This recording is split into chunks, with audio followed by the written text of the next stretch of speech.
जुलै 2026 आहे आणि आपण यवतमाळ जिल्ह्यातल्या आर्णी गावाजवळ आलो आहे. हे गाव आपण जे आता आपण ज्यांच्या बागेत आहे डॉक्टर सती टकले ते डॉक्टर भवर साहेब आहेत, त्यांच्या मिसेस डॉक्टर भवर आहेत आणि आपण आज ही बाग बघायला आलो आहे. सावता महाराज आंबा बाग, आरण, तालुका माढा, जिल्हा सोलापूर इथून जे बागेचं नियोजन करायचं आहे त्या नियोजनासंदर्भात चर्चा आणि त्यांचं पुढचं जे नियोजन करायचं असतं, कारण येणाऱ्या काळामध्ये जे काडी तयार झाली पाहिजे, त्याच्यातून आंबा मोहरून निघाला पाहिजे, त्याच्यासाठी आलो आहे. नमस्ते डॉक्टर साहेब, आम्हाला आपलं नाव सांगा आणि या बागेच्या संदर्भातली माहिती आपल्याकडे काय सांगाल आपण या बागेबद्दल? मी डॉक्टर सुनील भोर वैद्यकीय व्यवसाय करतो मी. ही जी बाग आहे 2020ला जवळजवळ 3 एकरमध्ये 1500 झाडं या ठिकाणी रोपण केलेले आहे. बरं बरं. यावर्षी 5 वर्षानंतर पहिल्यांदाच फळ आलेले आहे. बरोबर. फळ 25% आलेले आहे, पण अपेक्षा आहे की आम्हाला पुढच्या वर्षी चांगलं उत्पादन मिळेल. अगदी बरोबर. ह्याच्यामध्ये डॉक्टर साहेब आपण कुठल्या जातीचे रोपं आपण लावलेले आहेत त्या ठिकाणी? याच्यात प्रामुख्याने केशर आंबा आहे आणि काही प्रमाणात सोनपरी सुद्धा आंबा या ठिकाणी आपण लावलेला आहे. बरोबर.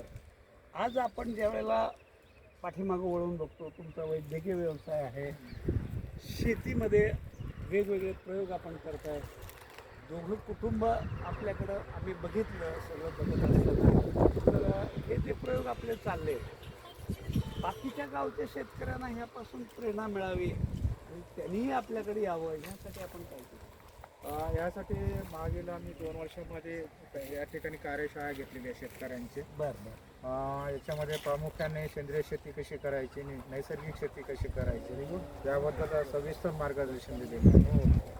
त्यामुळं त्या शेतीशाळेमध्ये रासायनिक खताचा अतिवापर टाळून सेंद्रिय खत, थोडंफार प्रमाणात रासायनिक खत वापरून जर उत्पादन जर केलं त्यामध्ये खर्च पण कमी होईल आणि उत्पादनात चांगल्या प्रकारे वाढ होईल आणि जमिनीची जी गुणवत्ता आहे, जे कार्बन म्हणतो आपण, ते चांगल्या प्रकारे टिकून राहील.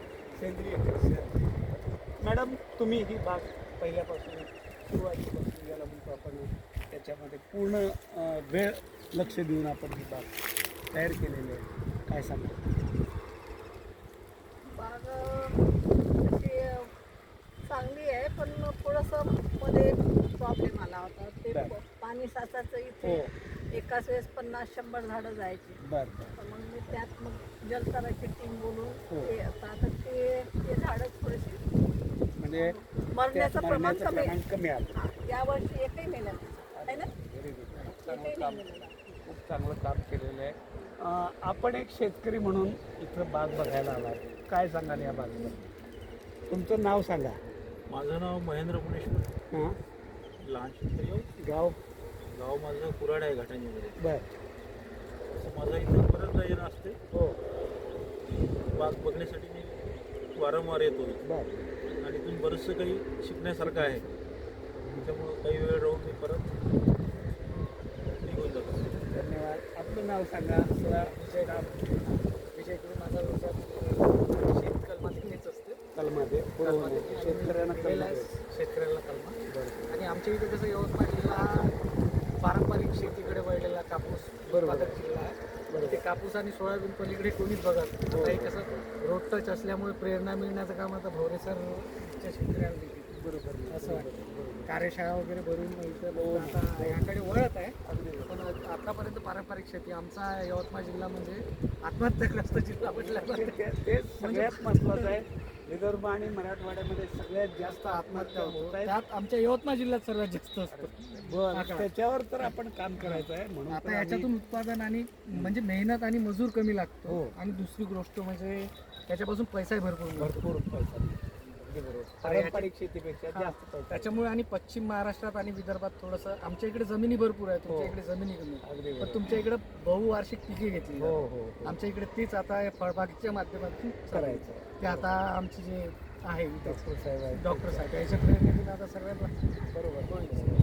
तुम्ही काय सांगाल? तुमचं नाव सांगा, गाव सांगा आणि या बागेसंदर्भात. माझं गाव सातारा आहे.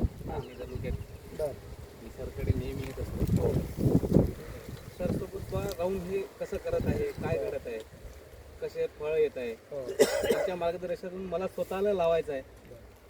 काही अडचणी असल्यामुळं मी ते थांबून आहे. तर सरच्या मार्गदर्शनातून पाहून याच्यातून काय शिकता येईल आपल्याला हे सगळं करून मला माझ्या शेतातही करायचं आहे.